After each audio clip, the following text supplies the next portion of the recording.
ხელოვნური ინტელექტისთვის ამ კითხვის დასმა მას შემდეგ გადავწყვიტე, რაც ზურა ჯაფარიძემ რამდენიმე დღის წინ ჩაწერა ვიდეო, სადაც ხელოვნურ ინტელექტს კითხა შემდეგი 3 კითხვა. რატო დამარცხდა დემოკრატიული ოპოზიცია რუსეთში, რატო ვერ მოახერხეს მათი გაერთიანება და რა მოხდება იმ შემთხვევაში, თუ საქართველოშიც ოპოზიცია იგივენაირად მოიქცევა. ამ ვიდეოს მთელი აზრი იყო ის, რადგან ზურა პრინციპში ყოველთვის საუბრობდა, ის რომ გამარჯვების ერთადერთი გზა არის ოპოზიციის გაერთიანება. გაერთიანება მნიშვნელოვანია. ოღონდ ჩემი აზრით არა ოპოზიციის.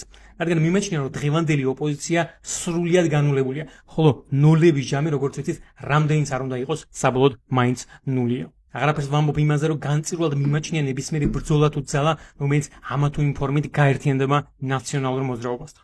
თუმცა აქ შეიძლება უკვე მე ვცდები და მე ვარ სუბიექტური, ამიტომ ხელოვნურ ინტელექტს მე შემდეგი კითხვა დავუსვი. შენი აზრით, ვის აქვს საქართველოში ყველაზე მეტი შანსი დაამარცხოს ბიძინა ივანიშვილის ქართული ოცნება?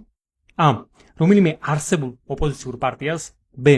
არსებული ოპოზიციური ძალების კოალიციას და G. ახალ ძალას, რომელიც შედგება შედარებით ახალგაზრდა და ახალი სახეებისაგან, სუფთა წარსულით, თუმცა პოლიტიკაში გარკვეული გამოცდილებით.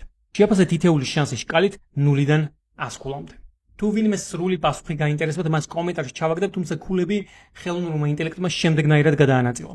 რომელიმე ერთი არსებული ოპოზიციური პარტია 25 ქულა, არსებული ოპოზიციური ძალების კოალიცია 45 ქულა, ხოლო ახალი ძალა 65 ქულა. ასე რომ მეგობრებო, კი, გაერთიანება ნამდვილად მნიშვნელოვანია, ოღონდ არა ძველი ოპოპარტიების, არამედ საზოგადოების. იმისათვის, რომ რეჟიმი დავამარცხოთ, ჩვენ უნდა შევქმნათ პირველ რიგში მთავარი ინსტრუმენტი და იარაღი ამ ბრძოლაში. და ეს არის ახალი პოლიტიკური ძალა, რომელსაც რეალურად გააჩნია საზოგადოების ნდობა და მხარდაჭერა.